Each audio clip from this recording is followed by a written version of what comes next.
Selamat datang teman-teman di mata kuliah interaksi sosial digital, pertemuan tentang pengantar interaksi sosial digital.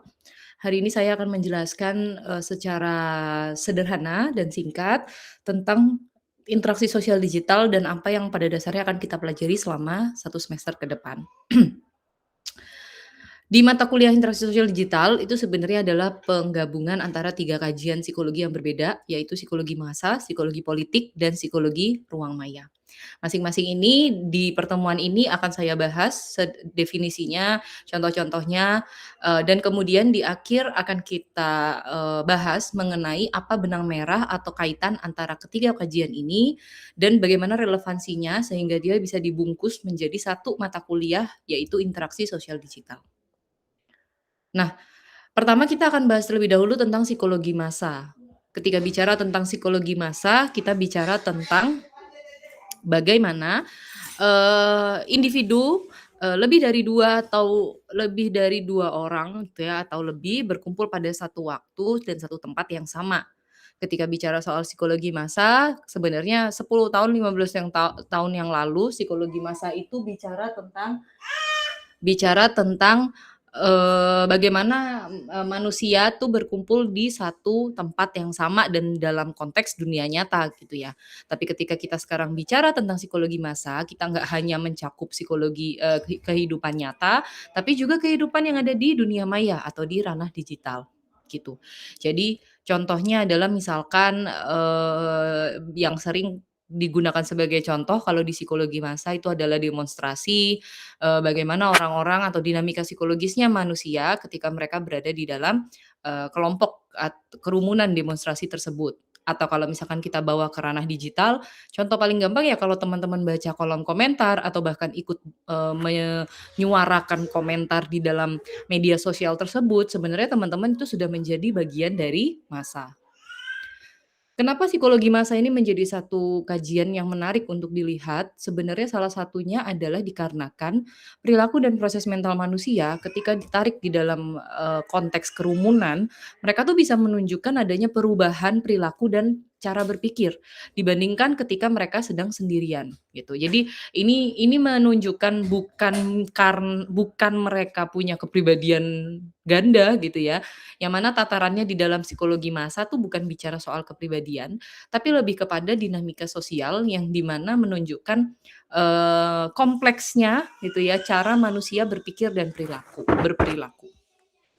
Nah, bicara lebih detail tentang massa, yang mana secara lebih, apa namanya, spesifiknya nanti kita bahas selama 1 semester ke depan, itu adanya proses pembentukan massa, teman-teman. Jadi pada dasarnya massa tuh bisa dibagi menjadi 4, ada audience, ada crowd, ada mob, ada riot. Cara baca dari proses pembentukan ini tuh dimulai dari yang paling kiri, semakin ke kanan itu agresivitasnya semakin tinggi. Kita mulai dari audiens. Contoh sederhana dari audiens itu adalah ketika teman-teman kuliah di kelas atau ketika teman-teman misalnya nonton bioskop misalnya. Nah, itu menunjukkan adanya massa pasif. Banyak berkumpul di satu waktu yang sama, dengan tujuan sama yaitu misalnya untuk nonton film gitu ya. Nah, kemudian bisa menjadi crowd atau escalate menjadi kerumunan massa ketika misalnya lagi di bioskop terus AC-nya mati gitu ya bioskopnya atau mungkin layarnya tiba-tiba mati gitu. Nah, ini yang kemudian orang-orang udah mulai pada panik, mulai pada bingung gitu ya, yang di mana, akhirnya ini menunjukkan adanya, keaktifan gitu ya dari partisipan dan kerumunan tersebut gitu. Nah, ini bisa disebut crowd.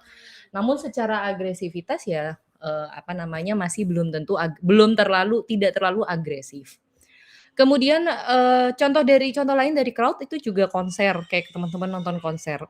Nah, menariknya dari tiap tahap pembentukan massa ini, eee, apa namanya, mereka sifatnya dinamis. Jadi kayak bisa escalate quickly, bisa juga de-escalate. Jadi dari crowd tuh bisa cepat prosesnya hingga bisa menjadi mob. Contohnya tadi saya bilang konser tuh adalah crowd. Jadi kalau teman-teman nonton musik, konser musik gitu ya, nyambil nyanyi-nyanyi, itu adalah contohnya crowd. Tapi ketika misalnya band yang lagi tampil band metal gitu ya, terus pada mosing gitu ya, terus itu bisa bisa menjadi mob gitu, bisa naik jadi mob. Terus misalkan kalau di mosingnya ini tadi ada yang kesenggol atau nggak sengaja kena terus jadinya berantem gitu ya, maka ini bisa escalate juga naik tingkat menjadi riot atau amuk massa, gitu. Nah, ini adalah contoh-contoh proses pembentukan massa. Nah, salah satu dari banyaknya konsep yang ada di psikologi massa, yang menarik buat saya adalah deindividuasi. Deindividuasi itu sederhananya adalah situasi di mana identitas individu itu hilang dan melebur menjadi identitas kelompok. Kayak ibaratnya kita kehilangan jati diri gitu ya, ketika kita berada di satu kelompok tertentu atau kerumunan tertentu.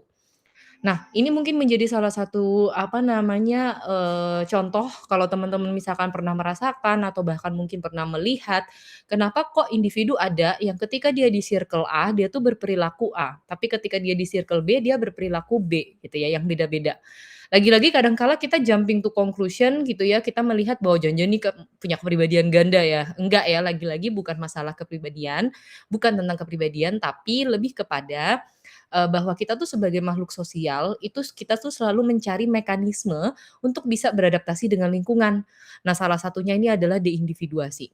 Makanya kenapa kalau tarik di contoh dunia nyata, misal dia kalau di kampus gitu ya, anaknya pendiam gitu ya misalkan, tapi ternyata ketika dia misalkan ternyata dia di luar tuh ikut demo, terus misalkan dia itu, mudah tersulut amarahnya kalau misalkan lagi demo gitu ya. Nah, itu kan bicara tentang bagaimana di satu situasi dia berbeda, menunjukkan perilaku yang berbeda, tapi di situasi yang lain juga berbeda gitu. Sama halnya mungkin mau kita tarik dalam ranah digital, ketika misalkan lagi-lagi ya, kalau dari kelihatannya sih kalau berinteraksi dia anaknya diem ya, terus pasif gitu ya, di kelas nggak pernah berpendapat. Ternyata ketika di media sosial, akunnya dia tuh adalah akun yang sangat amat, koar-koar untuk mengkritisi kebijakan pemerintah gitu ya misalkan. Ya ini mungkin bisa menjadi, salah satu bentuk terjadinya deindividuasi. Oke, selanjutnya adalah psikologi politik, teman-teman. Psikologi politik nih merupakan irisan dari, ilmu psikologi dan juga ilmu politik. Ilmu psikologi politik tuh baru menjadi kajian yang cukup menarik tuh sekitar 10 tahun terakhir ya, 5 sampai 10 tahun terakhir, yang mana di dalamnya tuh pada dasarnya mau melihat bagaimana perilaku dan proses mental manusia, dalam halnya atau kaitannya dengan aspek-aspek yang berkaitan dengan politik. Banyak ya, yang berkaitan. Jadi misalkan contohnya, bagaimana sih caranya untuk meningkatkan elektabilitas paslon, kalau kita ngomongin lagi di tahun politik gitu ya.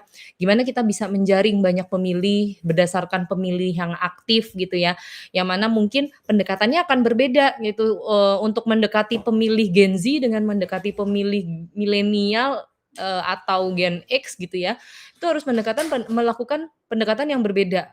Harus paham cara berpikirnya Gen Z sama cara berpikirnya boomer akan berbeda. Jadi untuk bisa membuat mereka memilih paslon tersebut, harus bisa menggunakan perspektif yang lain. Nah, disinilah psikologi politik berperan, kayak gitu.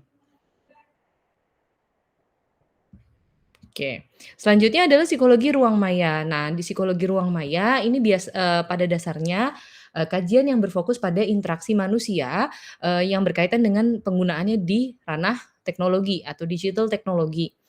Jadi sebenarnya, di sini saya yakin teman-teman pasti punya akun media sosial lebih dari satu gitu ya, yang mana banyaknya akun media sosial yang berbeda-beda atau seringkali kayaknya kalau di medsos tuh suka disebutnya akun alter gitu ya, yang berbeda-beda. Ini menunjukkan adanya fenomena, persona atau topeng-topeng yang berbeda di setiap akunnya, yang kemudian ini, dimanifestasikan sebagai perilaku dan proses mental yang berbeda dari teman-teman. Misal contohnya, teman-teman punya akun first, terus punya akun second yang tujuannya buat close friend, ada dump account gitu ya. Ketika teman-teman menggunakan first, teman-teman secara sadar akan memposting segala sesuatu yang sifatnya untuk branding misalkan. Tapi kemudian ketika teman-teman cuma jarak sedikit untuk ganti klik, ganti account jadi account yang dump gitu ya. Kemudian mungkin proses berpikir teman-teman secara singkat itu akan tiba-tiba langsung berubah, "Oh ini akun-akun dump, aku bisa like postingan apapun, aku bisa, apa namanya, upload hal-hal yang nyeleneh-nyeleneh yang aku nggak mungkin upload ketika aku di akun yang branding." Nah, itu kan bicara tentang persona. Nah, ini menjadi salah satu hal yang, lagi-lagi mungkin beberapa tahun yang lalu kita nggak kepikiran akan harus membahas tentang fenomena ini, tapi sekarang gitu ya, kita ini menjadi salah satu kajian yang penting gitu ya untuk diteliti dan ditelaah. Kenapa orang kok bisa berperilaku atau menunjukkan persona yang berbeda hanya dengan perbedaan akun. Sementara ketika kita dulu teman-teman di psikologi kepribadian kan belajar tentang persona kan kita bicara tentang kalau di interaksi face to face atau dunia nyata. Nah, sekarang ini di ranahnya cyber psychology. Jadi ini tujuannya, seperti itu. Oke, jadi secara kesimpulan, benang merah dari ketiga kajian ini adalah adalah di mana psikologi massa, psikologi politik, dan psikologi ruang maya tuh mampu memahami bagaimana individu dan kelompok besar berperilaku dipengaruhi dan mempengaruhi lingkungan sosialnya, baik di dalam dunia nyata maupun dunia digital, gitu. Baik, sekian adalah, pengantar interaksi sosial digital. Silahkan teman-teman berdiskusi dan menyampaikan, pertanyaan atau pandangannya atas, materi pengantar ini. Terima kasih banyak, semoga bermanfaat.